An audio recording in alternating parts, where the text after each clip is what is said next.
Eu me recordo que no primeiro turno das eleições, agora do último ano, houve uma euforia muito grande em relação à quantidade de parlamentares eleitos pelo PL, né? Tanto Senado e deputados federais. Tu trouxe numa resposta anterior que tu acredita que, de alguma forma, uma porcentagem do partido ainda não esteja tão alinhado assim como foi vendido, né, durante a eleição. A minha pergunta para ti é a seguinte: como tu acredita que vai ser o governo Lula em relação ao Congresso nos próximos anos? Vai ter vida fácil ou você acredita que, de alguma forma, parte desses parlamentares vão se curvar ao novo governo? Então, vai ter vida difícil, na minha opinião, e Lula já está muito frustrado em razão disso. Mas antes, só um detalhe interessante sobre a bancada do PL. Ela é dividida entre aqueles que se chamam de direita raiz ou bolsonaristas e aqueles que são chamados por esses primeiros de maquinistas. Por que maquinistas? Porque são da máquina, né? Enfim, de ter acesso ao poder para poder se manter no poder. Né? E aqueles que se dizem bolsonaristas ou direita raiz garantem que são 60% da bancada. E aqueles que estão no lado da máquina, ou os maquinistas, dizem que são 60% da bancada.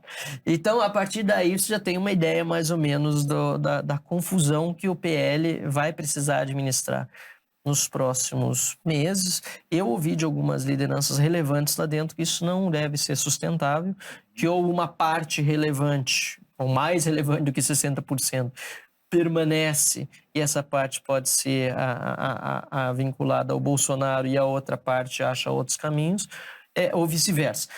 Eu não sei estimar o que pode acontecer no PL, mas é bem claro que ali vai acontecer ainda bastante discussão interna.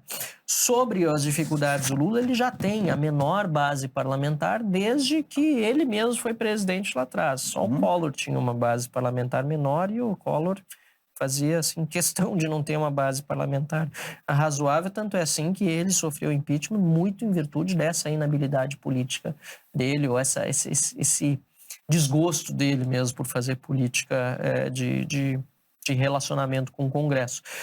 Já o Lula não, ele é um cara que gosta de fazer relacionamento, gosta de chamar para conversar. Nem vou falar dos escândalos, mensalão, petrolão, falando mesmo do perfil pessoal do Lula. E percebe-se que ele está extremamente frustrado com isso. Por quê?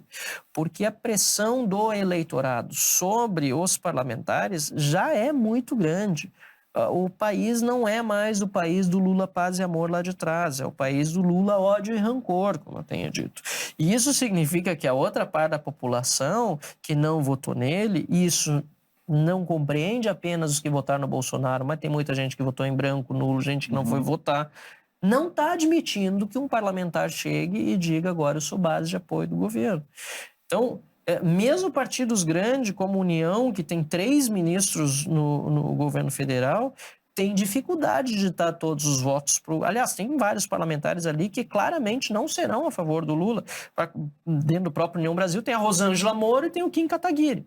Né? Então, ele tem uma dificuldade muito maior do que aquela que teve nos mandatos passados, em virtude do seu currículo, ficha corrida, que era chamar como vocês preferirem, do próprio Lula, seja porque a situação hoje do parlamento em relação com a sociedade é muito diferente. Então, vai ter dificuldade aí pela frente e ele percebe-se já está bastante desconfortável com essa nova situação que a realidade está impondo a ele.